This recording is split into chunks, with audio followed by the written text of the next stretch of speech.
நான் தனியாக தான் இங்கே நாமினேஷன் தாக்கல் பண்ணினேன் தனியாக. அப்புறம் இந்த மாதிரி ஒரு சில பேர் ஆதரவு வந்து கொடுத்தாங்க.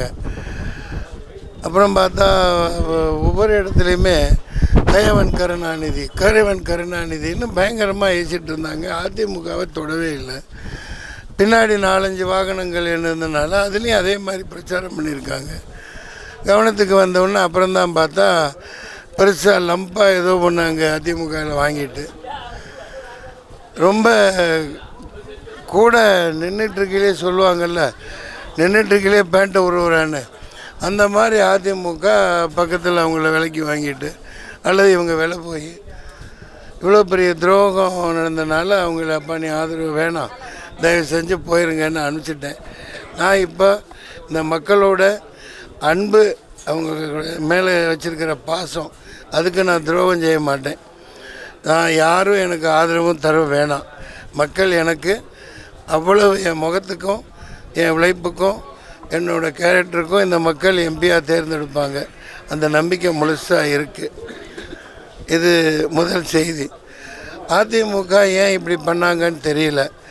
அப்புறம் நேற்று நான் பிரச்சாரம் பண்ணையில் எல்லா இடத்துலையும் இப்போ கொள்கை ரீதியாகவும் அவங்களோட வேலைப்பாடு முன்ன வச்சு தான் நான் விமர்சனம் பண்ணி எல்லா கட்சியும் விமர்சனம் பண்ணி தான் நான் ஓட்டு கேட்டுட்டு இருந்தேன். அந்த விதத்தில் ஜெயலலிதா அம்மா இரும்பு பெண்மணியை சரியாக மத்திய அரசாங்கம் அவங்கள கையில் பக்கத்தில் இருந்த ஆளை வச்சு தீர்த்து கட்டினது. அவர்களுக்கு இவங்கெல்லாம் ராஜ விசுவாசின்னு சொல்லிகிட்டு இருந்த எடப்பாடியார், ஓ பன்னீர்செல்வம் மற்ற எல்லா அமைச்சர்களும் 3 தடவை அந்த அம்மா முதல் மந்திரி ஆகிச்சு. ஆனால் 75 நாள் ஆஸ்பத்திரியில் போட்டு எட்டி பார்த்துருக்கோம், யாராவது காப்பாற்ற வரலையான்னு. அதை நான் எடுத்து சொல்கிறதுல என்ன தப்பு?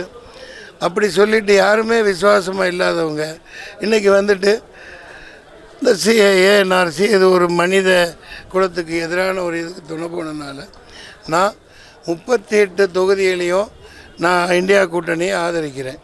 இந்த தொகுதியில் உரிய பங்கீடு, இஸ்லாமியர்களுக்குரிய பங்கீடு, மற்ற இதில் எப்படி அந்த வாக்கு வங்கிப்படி வன்னியர் முதலியார் இப்படி நிப்பாட்டி ஜெயிக்க வைக்கிறாங்க. அந்த விதத்தில் இவர்களுக்கு அந்த மாதிரி பிரதிநிதித்துவம் தராதனால நான் இங்கே தனியாக நிற்கிறேன். என்னோடய ராகுல் காந்தி அல்லது பிரியங்கா காந்தி தான் பிரதம வேட்பாளர். இப்போ நீங்கள் கேளுங்க.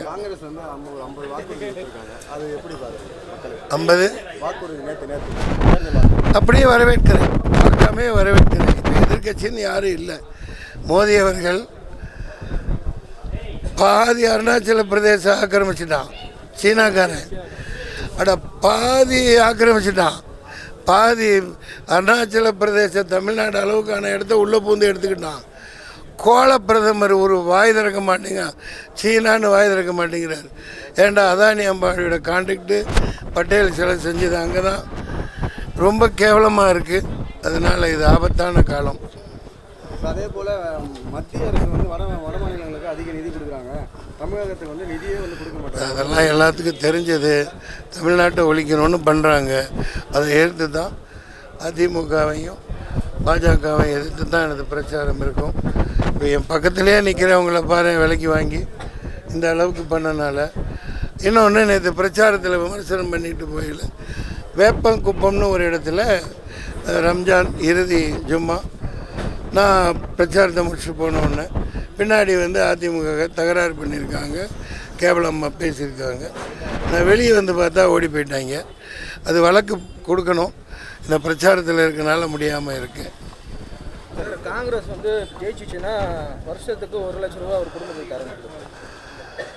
1 லட்ச ரூபா வரவேற்கிறேன், அதை முன்னின்று வரவேற்கிறேன். நான் இங்கே கடை 2 லட்ச ரூபா 5 லட்சம் பேருக்கு தரணும்னு சொல்லியிருக்கேன். அது சாத்தியம்தான்.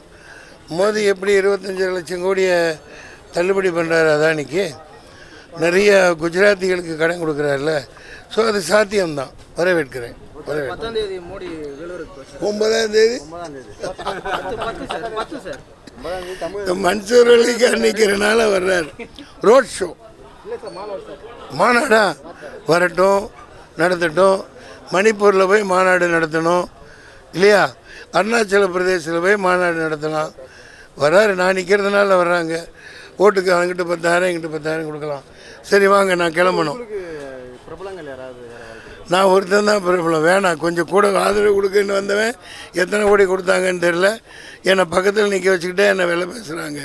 அதுதான் பிரச்சாரத்துக்கு போனால் எல்லாம் ஒரு மார்க்கமாக பார்த்தாங்க. ஸோ அவன் இருந்தால் போடுற ஓட்டு போட மாட்டாங்கன்னு எல்லாம் சொன்னாங்க. அதனால் எனக்கு ஆதரவே வேணாம் சாமி, என்னை விடுங்க. நான் மக்களுக்கு கடன்பட்டிருக்கேன். எப்பா நான் வேணுமா வேணாமா, உங்களுக்கு வேலைக்காரனா வருவேன், நல்லா வேலை செய்வேன், போயிட்டு வரேன். வாங்க வாங்க வாங்க.